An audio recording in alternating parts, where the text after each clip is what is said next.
John. I love you, brother. And So here's the thing.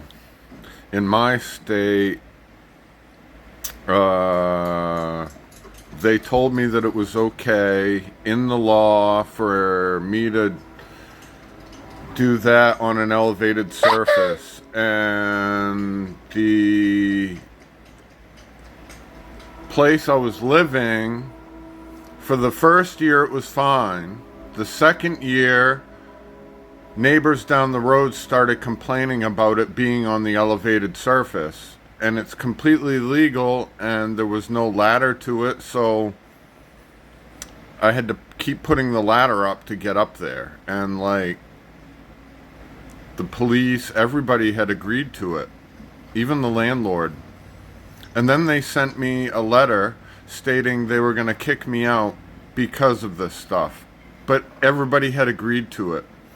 Even the judge was like, you can't let him go on this. You can't, like,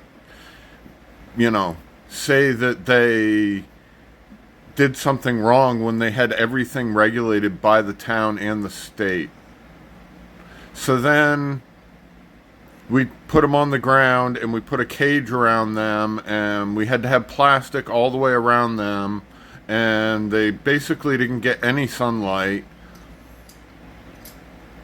So then my neighbor started using the excuse that my cameras were pointing in his windows.